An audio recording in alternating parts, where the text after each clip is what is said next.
بالله من الشيطان الرجيم بسم الله الرحمن الرحيم قل إن ربي يبسط الرزق لمن يشاء من عباده ويقدر له وما أنفقتم من شيء فهو يخلفه وهو خير الرازقين۔ اولاً تمام قسم کی تعریفات، حمد و ثنا، عظمت، بڑائی و کبریائی، یکتائی و تنہائی، بادشاہی و شہنشاہی وحدہ لا شریک، خالق کائنات، مالک ارض و سما کی لائق اور سبا ہے۔ بعدہ درود اور سلام نازل ہو تمام بھیجے گئے انبیاء کرام رسولان اعظم پر، خصوصاً بالخصوص سید الاولین والآخرین، امام المجاہدین والمتقین، امام الثقلتین و امام القبلتین و امام الحرمین و امامنا فی الدنیا و امامنا فی الآخرہ و امامنا فی الجنہ، جناب محمد عربی صلی اللہ تعالی علیہ وسلم پر۔ اللہم صلی علی محمد وعلی آل محمد کما صلیت علی ابراہیم وعلی آل ابراہیم انکا حمید مجید۔ اللہم بارک علی محمد وعلی آل محمد کما بارکت علی ابراہیم وعلی آل ابراہیم انکا حمید مجید۔ محترم بزرگوں، نوجوان ساتھیوں اور خواتین اسلام، رزق کی کنجیاں، اس عنوان پر آپ آج دوسرا خطبہ جمعہ سننے والے ہیں۔ میرے دوستو، ہم اور آپ اس بات سے اچھی طرح سے واقف ہیں کہ رزق ایک انسان کی بنیادی ضرورت ہے۔ اس کے بغیر کوئی بھی انسان نہیں، کوئی بھی مخلوق زندہ نہیں رہ سکتی ہے، اور خاص طور سے انسان کو اس بات کا احساس پیدا ہو جاتا ہے کہ میں بغیر کھائے پیے نہیں رہ سکتا۔ اسی لیے انسان جیسے ہی پیدا ہوتا ہے رونا شروع کر دیتا، مجھے کھلاؤ، مجھے بھوک لگی ہے، مجھے کھلاؤ۔ پیدا ہوتے ہی ہر انسان کو رزق کا احساس ہو جاتا ہے، اور یہ رزق ایک ایسی چیز ہے جس کا ذمہ اللہ نے ہر مخلوق کے لیے لے رکھا، صرف انسان نہیں، ہم اور آپ ہی نہیں، دنیا کے اندر بے شمار مخلوق ہے۔ اب کتنے مخلوق ہے یہ اللہ ہی بہتر جانتا ہے۔ یہ بات کہی جاتی ہے، یعنی کہ صرف کہی جاتی ہے کہ 17,000 مخلوق ہے، یہ بھی غلط بھی ہو سکتا ہے، 17 کروڑ بھی ہو سکتے ہیں، 17 ارب بھی ہو سکتے ہیں، کتنے مخلوق ہے یہ اللہ ہی بہتر جانتا ہے، اور سب کے رزق کا ذمہ اللہ نے لے رکھا ہے۔ اللہ نے فرمایا کہ وَمَا مِن دَابَّةٍ فِي الْأَرْضِ إِلَّا عَلَى اللَّهِ رِزْقُهَا، کہ اس زمین کے اوپر جتنے بھی مخلوق ہے، جاندار ہیں، چوپائے ہیں، جتنے بھی مخلوق ہے زمین کے اوپر، زمین کے نیچے، ان سب کے رزق کا ذمہ اللہ نے لے رکھا ہے۔ تو بھائی ہمیں اتنا ڈرنا نہیں چاہیے، ہمیں اتنی فکر نہیں کرنی چاہیے، بس ہمیں رزق کی تلاش کرتے ہوئے اللہ پر بھروسہ رکھنی چاہیے۔ جی ہاں، سن لیجیے، اور انسان ہی ایک ایسی مخلوق ہے جس کو رزق کا ٹینشن ہے، باقیہ کسی مخلوق کو نہیں ہے، اس لیے کہ انسان اللہ پر بھروسہ نہیں کرتا جیسا اللہ پر بھروسہ کرنے کا حق ہے۔ اگر ہم اور آپ یہ چاہتے ہیں کہ ہمارے رزق میں اضافہ ہو، ہماری کمائی دگنی اور تگنی ہو جائے، تو ہم اور آپ اللہ پر بھروسہ کریں۔ کب؟ سبب اختیار کرنے کے بعد۔ یہ اللہ پر بھروسہ ایک ایسی چیز ہے جو ایک انسان کو رزق دلاتی ہے۔ اب آپ کہیں گے کہ مولانا دلیل تو سنیے، ترمذی شریف کی روایت ہے، آپ صلی اللہ تعالیٰ علیہ وسلم نے فرمایا کہ اگر تم لوگ اللہ پر ویسے ہی بھروسہ کرو جیسے کہ بھروسہ کرنے کا حق ہے، تو اللہ رب العالمین تم کو ویسے ہی رزق عطا کرے جیسے کہ اللہ رب العالمین چڑیوں کو، پرندوں کو رزق عطا کرتا ہے۔ آپ صلی اللہ تعالیٰ علیہ وسلم نے فرمایا کہ پرندے جب اپنے گھونسلے سے نکلتے ہیں تو وہ خالی پیٹ ہوتے ہیں، لیکن جب اپنے گھونسلے میں واپس آتے ہیں تو ان کا پیٹ بھرا ہوا ہوتا ہے۔ دیکھیے، اب آپ کہیں گے کہ مولانا اس کے اندر ایسی کیا چیز ہے جو سبب کے اوپر دلالت کرتی ہے؟ تو جی ہاں، سبب کے اوپر یہ دلالت کرتی ہے۔ اب دیکھیے میرے بھائیو، ہمارے پاس کمانے کے لیے دکان ہے، تجارت ہے، روپیہ ہے، پیسہ ہے، مال و دولت ہے، سب کچھ ہے، دکان ہے، بزنس ہے، نوکری ہے، لیکن پرندوں کے پاس کیا ہے؟ پرندوں کے پاس کچھ نہیں ہے، ان کے پاس دکانیں نہیں ہیں کہ جا کر کے صبح سویرے وہ دکان کھولے، ان کے پاس نوکریاں نہیں ہوتی ہیں، لیکن پرندے کیا کرتے ہیں؟ صبح سویرے اڑان بھرتے ہیں، وہ یہاں سے وہاں جا کر کے کوشش کرتے ہیں، سبب کو اختیار کرتے ہیں، اور اللہ رب العالمین ان کا پیٹ بھی بھرتا ہے۔ جب ایک چڑیا کوشش کرتی ہے تو اللہ رب العالمین اس کو رزق عطا کرتا ہے، تو اگر ہم اور آپ کوشش کریں تو کیا اللہ ہمیں رزق عطا نہیں کرے گا؟ ضرور عطا کرے گا، لیکن ہم اور آپ کرتے ہی نہیں نا۔ ہم اور آپ جو ہیں بس یہ سمجھتے ہیں کہ اللہ سے میں دعا کروں اللہ مجھے رزق دے دے، اوپر سے جیسے بنی اسرائیل کو من اور سلوہ اترا تھا نہیں، آج کل کے مسلمان یہ چاہ رہے کہ اسی طرح سے ہمارے کو بھی اترنا نہیں ہوتا۔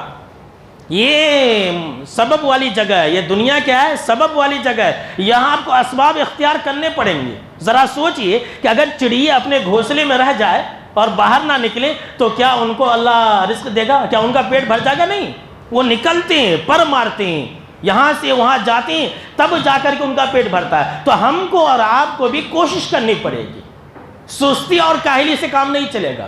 لوگ آج کل کے جو ہے نا اکثر سستڑ ہو چکے ہیں، بس یہ چاہتے ہیں کہ بس فری میں اللہ رب العالمین دے دے اور میں اللہ سے دعا کروں، میرا اللہ پر بھروسہ ہے، مجھے اللہ دے دینا۔ نہیں، یہ تو جہالت اور نادانی ہے۔ توکل علی اللہ یہ ہے کہ انسان سبب کو اختیار کرے۔ ایک صحابی رسول آپ صلی اللہ علیہ وسلم کے پاس آتے ہیں اور کہتے ہیں کہ اللہ کے نبی اکرم صلی اللہ علیہ وسلم، میرا اونٹ ہے، کیا میں اس کو ایسے ہی چھوڑ دوں اور اللہ پر بھروسہ کر لوں، یا پھر اسے باندھ کر کے اللہ پر بھروسہ کروں؟ تو آپ صلی اللہ علیہ وسلم نے کہا کہ نہیں، تم اسے رسی سے باندھو اور پھر اللہ رب العالمین پر بھروسہ کرو۔ دیکھیے، اپنے اونٹ کو رسی سے باندھنا ہے، سبب، ایک سبب ہوا، اس کے بعد کیا ہے؟ اللہ پر بھروسہ کرنا۔ تو ہم کو اور آپ کو محنت کرنی پڑے گی، تجارتیں کھولنی پڑیں گی، اور اس کے بعد جو ہے ہم کو اور آپ کو رزق کے دروازے اللہ رب العالمین ہمارے لیے کھول دے گا۔ مسلمان محنت نہیں کرنا چاہتے، بڑی بڑی نوکریوں میں دیکھیے غیر قوم والے آگے ہیں۔ ایک مولانا بتلا رہے تھے، وہ کویت وغیرہ تھے 30 سال، تو بتلا رہے تھے کہ سعودی عرب کی ایک کمپنی نے ایک جاب کا آفر نکالا کہ 2 لاکھ 3 لاکھ سیلری ہے اور یہ کام ہے، اور اس کے لیے مسلمان شرط ہے۔ 5-6 مہینے تک وہ نوکری کا جو آفر ہے نکالتا رہا وہ کمپنی، لیکن کوئی مسلمان اس کے لیے اپلائی نہیں کیا، کوئی اس قابل ہی نہیں تھا۔ آخر میں کمپنی نے غیر قوم کو لے لیا۔ دیکھیے، کوئی مسلمان جو ہے بس محنت سے جی چرا رہا ہے اور سمجھ رہا ہے کہ بس مجھے ایسے ہی پیسہ مل جانا۔ یہ سستی کاہلی سے بچیے۔ سستی اور کاہلی ایک ایسی چیز ہے جو انسان کو رزق سے محروم کر دیتی ہے۔ اسی لیے آپ صلی اللہ علیہ وسلم جو ہے ہمیشہ اس سے پناہ پکڑا کرتے تھے اور کہتے تھے کہ اللہم انی اعوذ بک من العجز والکسل، کہ اللہ میں سستی اور کاہلی سے تیری پناہ پکڑتا ہوں۔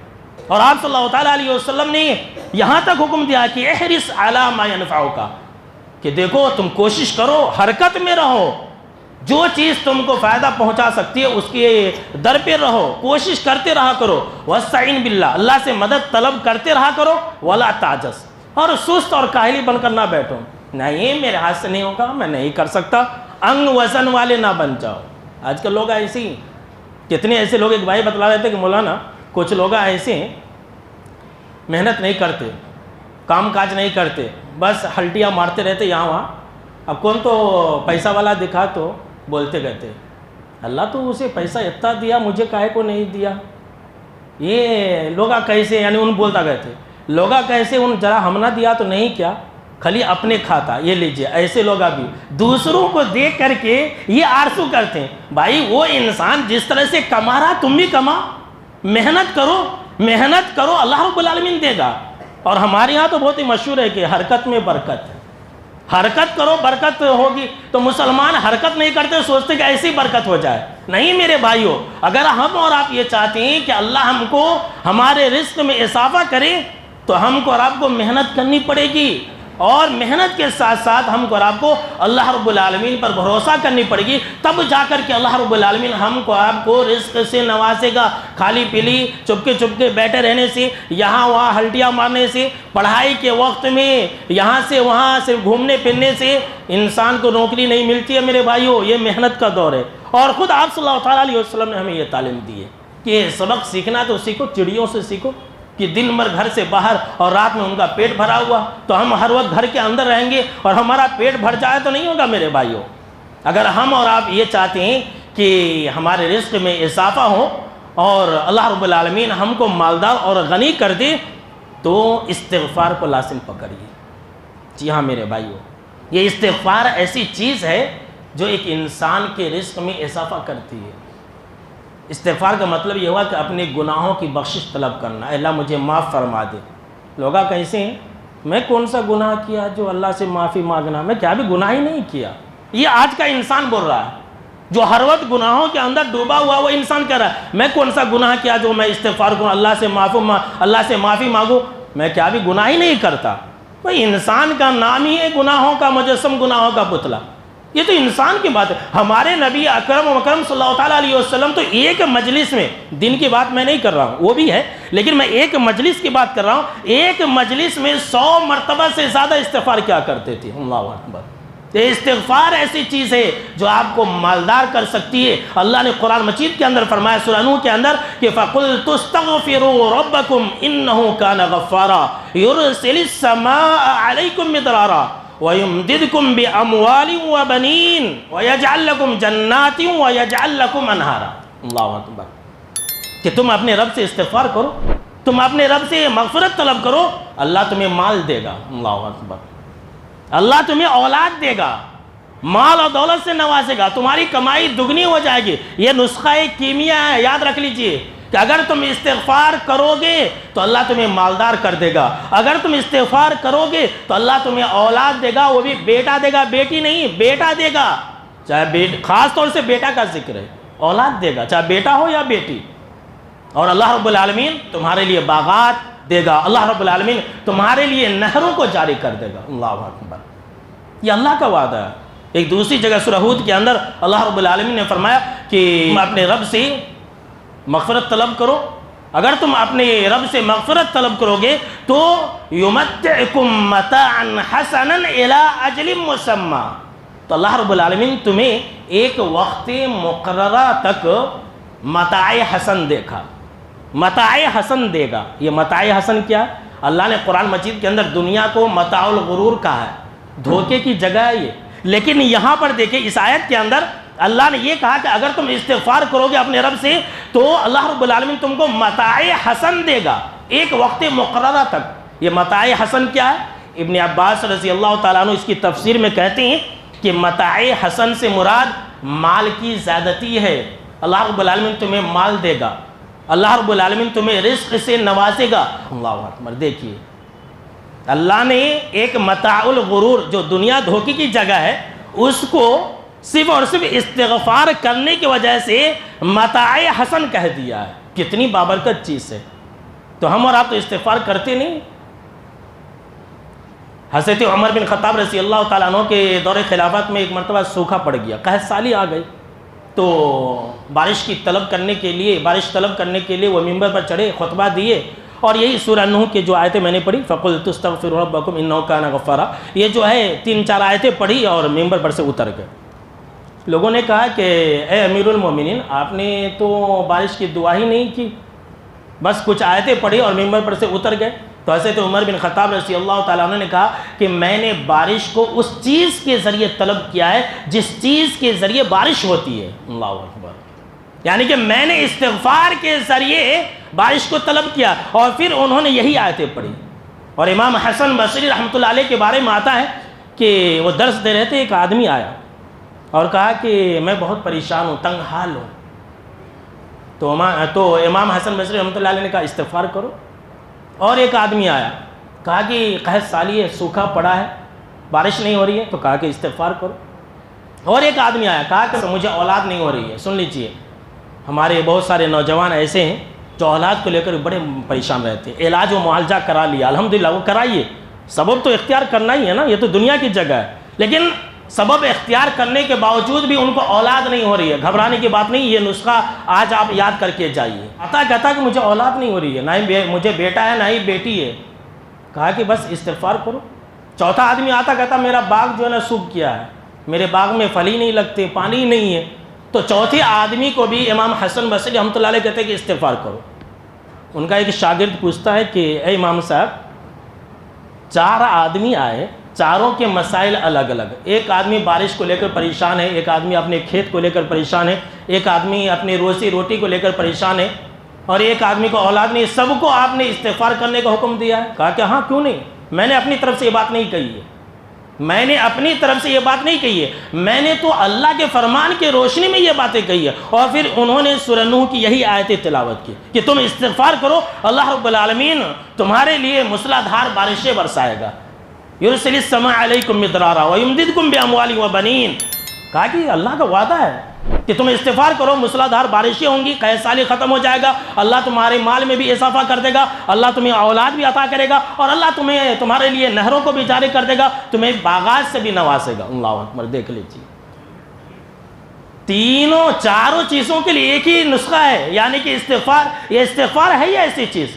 اور مسند احمد کی روایت ہے، شیخ احمد شاکر رحمۃ اللہ علیہ نے اس کی سند کو صحیح کہا ہے، آپ صلی اللہ تعالیٰ علیہ وسلم نے فرمایا کہ جو انسان استغفار کثرت سے پڑھے گا، استغفر اللہ کثرت سے پڑھے گا، تو اللہ رب العالمین اس کے لیے ہر مشکل سے نکلنے کا راستہ نکال دے گا، بتا دے گا، اور اللہ رب العالمین وَرَزَقَهُ مِنْ حَيْثُ لَا يَحْتَسِبُ، اور اللہ اسے ایسی جگہ سے رزق دے گا کہ اسے وہم و گمان بھی نہیں ہوگا۔ اللہ اکبر، دیکھیے یہ خود جناب محمد عربی صلی اللہ تعالیٰ علیہ وسلم نے کہا میرے بھائیوں کہ جو انسان استغفار کو لازم پکڑے گا، لازم پکڑنے کا مطلب یہ نہیں کہ آپ ایک مرتبہ بول دیے تو ہو گیا، نہیں، کثرت سے اس کا اہتمام کرنا ہے۔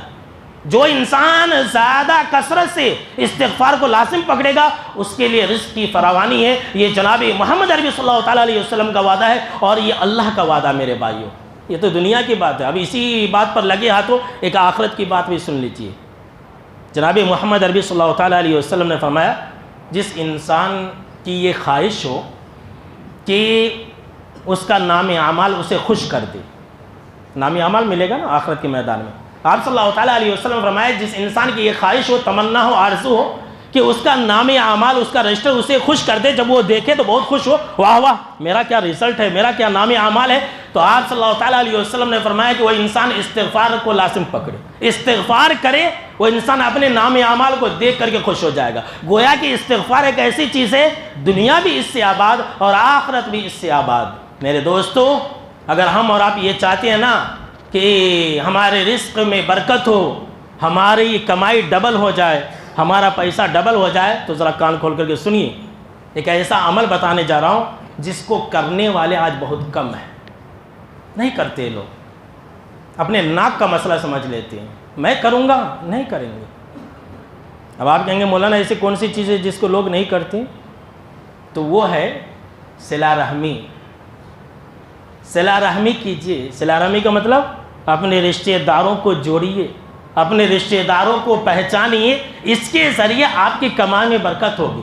جتنے سارے لوگ پریشان ہیں اپنے رزق کے مسئلے کو لے کر کے، جتنے سارے لوگ پریشان ہیں اپنے دکان کے مسئلے کو لے کر کے، وہ لوگ صلہ رحمی کرنا شروع کرتے ہیں۔ اگر صلہ رحمی کریں گے، رشتہ داروں کے ساتھ حسنی سلوک کریں گے، تو اس سے رزق میں اضافہ ہوتا ہے، اور یہ میں نہیں کہہ رہا ہوں، جناب محمد عربی صلی اللہ تعالیٰ علیہ وسلم کا یہ فرمان ہے، جس انسان کی یہ خواہش ہو کہ اللہ رب العالمین اس کی عمر میں اضافہ کر دے، اور جس انسان کی یہ خواہش ہو کہ اللہ رب العالمین اس کے رزق میں اضافہ کر دے، تو آپ صلی اللہ تعالیٰ علیہ وسلم نے فرمایا کہ اس انسان کو چاہیے کہ فَلْيَصِلْ رَحِمَهُ، وہ انسان صلہ رحمی کرے، رشتہ داروں کو پہچانے، رشتہ داروں سے اچھے تعلقات رکھے، رشتہ داروں کو سلام کلام کرے، رشتہ داروں کو اپنے ہر خوشی میں اپنے غم میں بلائے، ایسے انسان کے لیے رزق کا دروازہ کھول دیا جائے گا۔ اور ایک دوسری حدیث ہے، بالکل یہ صحیح روایت ہے، حضرت علی رضی اللہ تعالیٰ عنہ راوی حدیث کہتے ہیں کہ آپ صلی اللہ تعالیٰ علیہ وسلم نے فرمایا کہ جس انسان کی یہ خواہش ہو کہ اللہ رب العالمین اس کی عمر میں اضافہ کرتے، جس انسان کی یہ خواہش ہو کہ اللہ رب العالمین اس کے رزق میں اضافہ کر دے، جس انسان کی یہ خواہش ہو کہ اللہ رب العالمین اس کے اوپر سے بری موت کو ٹال دے، بری موت بھی نہیں آئے گی ایسا کرنے سے۔ آپ صلی اللہ تعالیٰ علیہ وسلم نے فرمایا کہ وہ انسان 2 کام کرے، 2 کام کرنے سے 3 فائدے ہیں، بری موت ٹل جائے گی، رزق میں اضافہ ہوگا، عمر بھی بڑھ جائے گی، 100 سال 150 سال آپ جئیں گے۔ آج کل تو لوگ تو 40 سال 50 سال میں لڑک جا رہے ہیں، بڈھے لوگ جو ہیں وہ اب تک باحیات ہیں، آج کل کا نوجوان جو ان کے سامنے پیدا ہوا ہے مر کے بھی 5 سال 10 سال ہو گیا رہتا ہے۔ تمہاری عمر میں بھی اضافہ ہو جائے گا۔ آپ صلی اللہ تعالیٰ علیہ وسلم نے فرمایا فَلْيَتَّقِ اللَّهَ وَلْيَصِلْ رَحِمَهُ، تم اللہ کا تقوی اختیار کرو اور صلہ رحمی کرو۔ اللہ اکبر۔ یہ دو کام ایسے ہیں، اللہ کا تقوی، اللہ کا ڈر و خوف، اور صلہ رحمی، کہ ایک انسان کے رزق میں اس سے اضافہ ہوتا ہے، کمائی میں اضافہ ہوتا ہے، اس سے ایک انسان کی عمر میں اضافہ ہوتا ہے، بری موت بھی ٹل جاتی ہے۔ اب آپ کہیں گے مولانا صلہ رحمی کیا ہے؟ ہم اور آپ کیا کرتے ہیں؟ صلہ رحمی، رشتہ جوڑنا کسے کہتے ہیں؟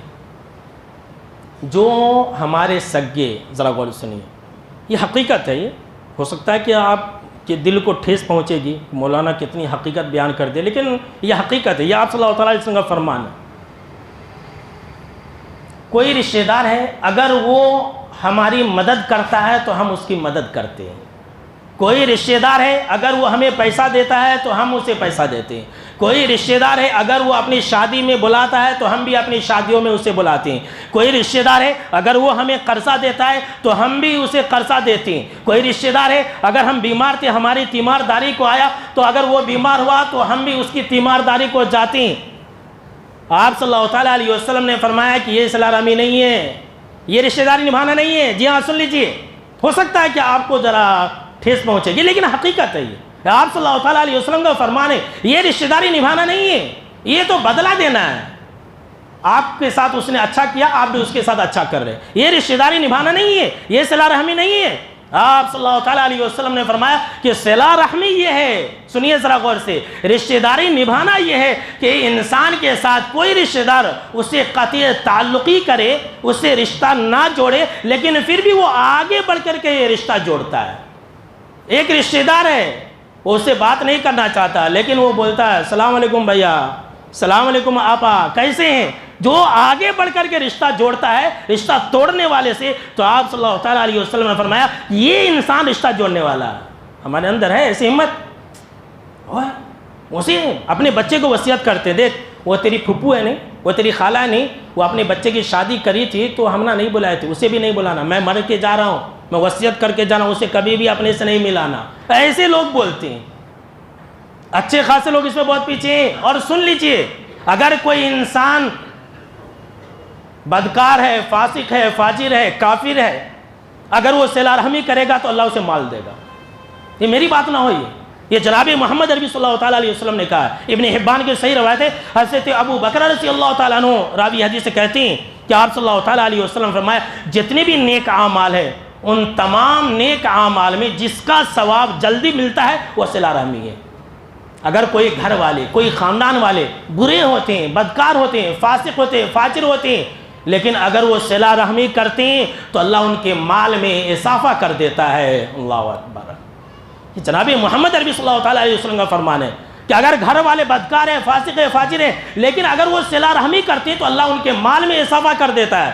آخر میں آپ صلی اللہ تعالیٰ علیہ وسلم نے فرمایا کہ یہ صلہ رحمی کرنے والے لوگ یا صلہ رحمی کرنے والے گھرانے، خاندان والے لوگ کبھی بھی محتاج نہیں ہو سکتے۔ اللہ اکبر، یہاں تو نمازی لوگوں کا یہ حال ہے کہ بھائیوں سے بات نہیں کرتے، یہاں بدکار اور فاسق فاجروں کی بات آپ صلی اللہ تعالیٰ علیہ وسلم نے کی ہے کہ اگر کوئی گنہگار ہے، اگر وہ صلہ رحمی کرے گا تو اللہ اس کو بھی مال عطا کرے گا۔ جی ہاں، یہاں تو لوگ نماز بھی پڑھتے ہیں، سجدہ بھی کرتے ہیں، اور اپنے بھائی سے بات چیت نہیں ہے، اپنی بہن سے بات چیت نہیں ہے، اپنی پھپھو سے بات چیت نہیں ہے، اپنی خالہ سے بات چیت نہیں ہے، اپنے سسرال والوں سے بات چیت نہیں ہے۔ مرد کو اکثر پریشانی رہتی ہے، پرابلم رہتی ہے ساس سسرے سے، کاہے کو بولے تو پیسہ نہیں دیتے نا، زمین جائیداد نہیں دیتے تو بات چیت نہیں کرتے، سلام کلام دعا کچھ بھی نہیں ہوتی، ہمیشہ پریشان رہیں گے۔ جس طرح سے صلہ رحمی کرنے سے ایک انسان کے رزق میں اضافہ ہوتا ہے اور خوشحال رہتا ہے، آباد رہتا ہے، اسی طرح سے قطع رحمی کرنے سے ایک انسان دنیا کے اندر پریشان رہے گا، ہمیشہ پریشان رہے گا۔ میں تو یہ کہوں گا کہ اگر کوئی انسان اپنے رزق کے مسئلے کو لے کر پریشان ہے تو اپنا ذرا فلیش بیک جائے اور ذرا جائزہ لے کہ کن کن رشتہ داروں سے اس کی بنتی نہیں ہے، لسٹ بنائے، وہ انسان جا کر کے معافی مانگے، اس لیے کہ جناب محمد عربی صلی اللہ تعالیٰ علیہ وسلم نے فرمایا کہ دو گناہ ایسے ہیں جس کی سزا دنیا ہی میں جلدی دی جاتی ہے، ابھی آخرت کی سزا باقی ہوتی ہے۔ دو گناہ ایسے ہیں جس کی سزا دنیا کے اندر جلدی دی جاتی ہے، ابھی آخرت کی سزا اس کے لیے باقی رکھ دی جاتی ہے، یعنی دنیا میں بھی سزا اور آخرت میں بھی سزا۔ آپ صلی اللہ تعالیٰ علیہ وسلم نے فرمایا اور وہ گناہ ہے قطع رحمی۔ رشتے ناطے کو توڑنا، جو رشتے ناطے کو توڑے گا نا دنیا ہی میں سزا پائے گا۔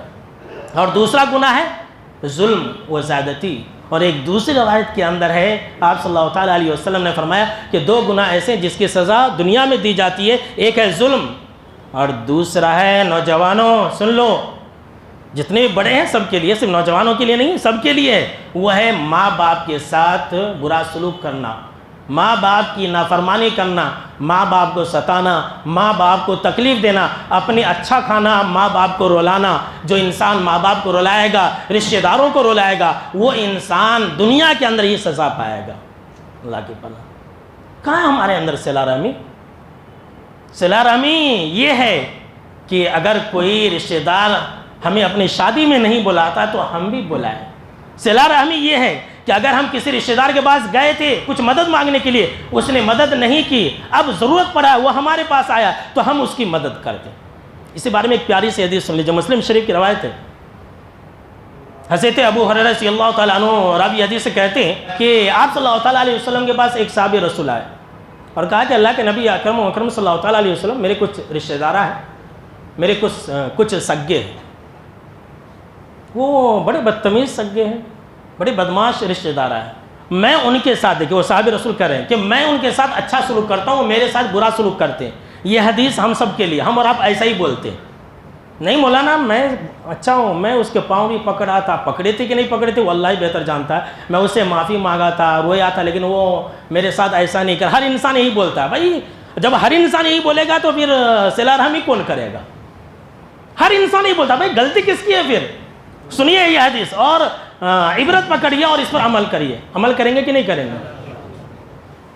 کہ اللہ کے نبی اکرم صلی اللہ تعالیٰ علیہ وسلم، میرے کچھ رشتہ دارہ، میرے کچھ سگے ہیں، میں ان کے ساتھ صلہ رحمی کرتا ہوں، وہ میرے ساتھ قطع رحمی کرتے ہیں، میں ان کے ساتھ اچھائی سے پیش آتا ہوں، وہ میرے ساتھ برائی سے پیش آتے ہیں، میں ان کے ساتھ حسن سلوک والا معاملہ کرتا ہوں، میرے ساتھ وہ لوگ بدسلوکی کرتے ہیں، میں ان کے ساتھ عفو و درگزر معافی والا معاملہ کرتا ہوں، لیکن وہ میرے ساتھ جہالت کرتے ہیں، میں کیا کروں؟ تو آپ صلی اللہ تعالیٰ علیہ وسلم نے فرمایا اگر تم اپنی بات میں سچے ہو اور تم جیسا کہہ رہے ہو ویسا ہی کر رہے ہو تو سنو، آپ صلی اللہ تعالیٰ علیہ وسلم نے فرمایا کہ جب تک تم اس طرح سے کرتے رہو گے، رشتہ دار تمہارے ساتھ برا سلوک کریں گے، تم اچھا سلوک کرتے رہو گے، تو ایسی صورت میں برابر ہمیشہ ایک فرشتہ تمہارے ساتھ ہوگا، جو فرشتہ تمہاری مدد کرے گا تمہارے رشتہ داروں کے خلاف۔ اللہ اکبر۔ رشتہ داروں کے خلاف فرشتے ہماری مدد کریں گے۔ کیا ہم اور آپ یہ نہیں چاہتے کہ فرشتے ہماری مدد کریں؟ بولے بھائی چاہتے نا؟ اگر چاہتے ہیں تو رشتہ داروں کی بدسلوکیوں کو برداشت کیجئے، اگر وہ نہیں بلایا تو اس کا کچھ ریزن تلاش کر لیجئے، اپنے آپ سے کر لیجئے، اسے پوچھئے مت، سوچ لیجئے کہ شاید وہ بھول گیا ہوگا، مصروف ہوگا، کیا پتہ اسے یاد نہیں ہوگا، کوئی غلط فہمی آ گئی ہوگی، چلو اس نے نہیں بلایا تھا تو ہم ہی بلا لیتے ہیں اسے، اگر وہ آپ کو دعوت نہیں دیتا ہے تو آپ ہی دعوت دے دیجئے۔ اس میں ان کا بھلا نہیں ہے، آپ کے رشتہ دار کا بھلا نہیں، ہمارا بھلا ہے۔ اس لیے کہ جناب محمد عربی صلی اللہ تعالیٰ علیہ وسلم نے فرمایا کہ جو انسان صلہ رحمی کرے گا، رشتہ توڑنے والے کو جوڑے گا، تو دنیا کے اندر اس کے لیے رزق میں اضافہ کیا جائے گا، اس کی دکان میں، اس کے مکان میں ترقی ہوں گی۔ تو اگر ہم اور آپ یہ چاہتے ہیں کہ ہمارے رزق کو اللہ رب العالمین ڈبل کر دے تو اپنے رشتہ داروں کو پہچانیں، جمعہ کے بعد جا کر کے اپنے ان رشتہ داروں سے سلام کلام کر لیجئے جن سے بات چیت برسوں سے نہیں تو کچھ فائدہ نہیں ہے میرے بھائی، یہیں اٹک جائیں گے۔ یہ جتنی بھی نیکیاں، یہ نماز، روزے، حج اور زکوٰۃ، یہ جتنی بھی چیزیں ہیں نا وہ سب بیکار ہے میرے بھائی۔ سب سے آخری حدیث، اب یہ سلسلہ باقی میں سوچ رہا تھا کہ آج ہی ختم کر دوں گا لیکن وقت ختم ہو چکا ہے، تو سب سے آخری حدیث اسی سلسلے میں سن لیجئے، بہت ہی قیمتی حدیث، صلہ رحمی کے بارے میں۔ عمل کریں گے کہ نہیں کریں گے؟ انشاءاللہ اللہ ہم سب کو اس حدیث پر عمل کرنے کی توفیق عطا فرمائے۔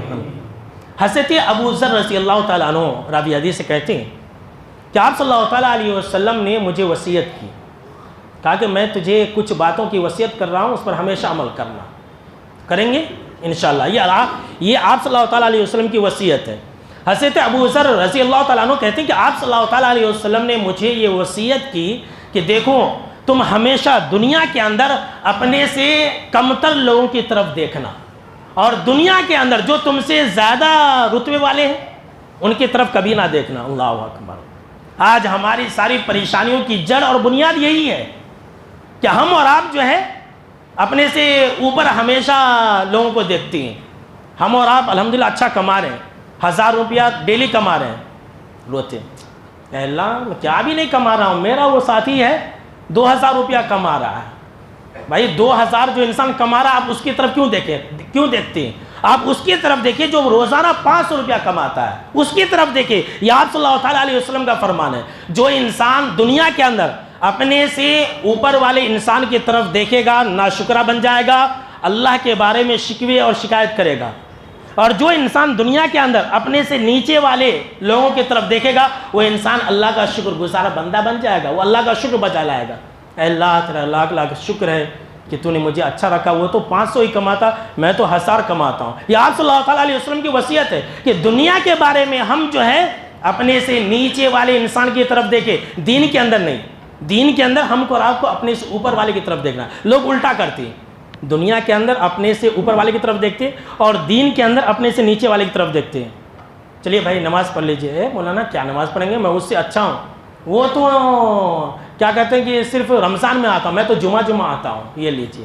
وہ انسان یہ نہیں بولتا ہے کہ جو 5 وقت نماز پڑھتا ہے مولانا میں اس کی طرف بنوں گا, نہیں کہتا ہے.